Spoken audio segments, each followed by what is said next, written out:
ಇವತ್ತಿನ ದಿವಸ ನಾವು ಕರ್ನಾಟಕದಲ್ಲಿರುವ ಪೊಲೀಸ್ ವಲಯಗಳನ್ನ ಯಾವ ರೀತಿ ನೆನಪಿಡಬೇಕು ಅಂತಕ್ಕಂಥ ಒಂದು ಸಣ್ಣ ಟ್ರಿಕ್ಸ್ನೊಂದಿಗೆ ನಿಮ್ಮ ಮುಂದೆ ಬಂದಿದ್ದೇನೆ ನೋಡಿ. ಹೀಗಾಗಿ ಯಾವ ರೀತಿ ಕೋಡನ್ನು ಬಳಸಬೇಕು ಅಂತಿದಾಗ ಭೀಮಾ ಬದಾಮ ಬೇಕಾ. ಇಲ್ಲಿ ಬಿ ಅಂದ್ರೆ ನಮ್ಗೆ ಏನ್ ತಿಳಿಸ್ಕೊತ ಅಂತಂದ್ರೆ ಬೆಂಗಳೂರು. ಬಿ ಅಂದ್ರೆ ಬೆಂಗಳೂರು. ಮ ಅಂದ್ರೆ ಮೈಸೂರು. ಮ ಅಂದ್ರೆ ಮೈಸೂರು. ಬ ಅಂದ್ರೆ ಬಳ್ಳಾರಿ. ಯಾವ ಲಾರಿ? ಬಳ್ಳಾರಿ. ದ ಅಂದ್ರೆ ದಾವಣಗೆರೆ.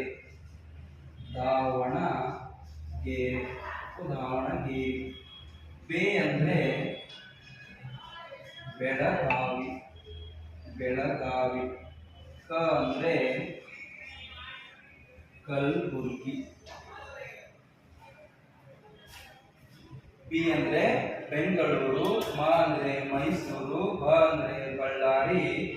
ದ ಅಂದ್ರೆ ದಾವಣಗೆರೆ. ಬೆ ಅಂದ್ರೆ ಬೆಳಗಾವಿ. ಕ ಅಂದ್ರೆ ಕಲಬುರ್ಗಿ. ಅಂದ್ರೆ ನಮ್ಮ ಕರ್ನಾಟಕದಲ್ಲಿರುವ ಒಟ್ಟು ಪೊಲೀಸ್ ವಲಯಗಳು ಅಂತ ಕರಿತೀವಿ. ಇದನ್ನು ಯಾವ ರೀತಿ ನೆನಪಿಡಬೇಕು ಅಂತ ಹೇಳಿದಾಗ ಭೀಮಾ ಬದಾಮ್ ಬೇಕಾ. ಓಕೆ, ನೆಕ್ಸ್ಟ್ ವಿಡಿಯೋದಲ್ಲಿ ಇನ್ನೊಂದು ಪಾತ್ರ ಭೇಟಿಯಾಗೋಣ.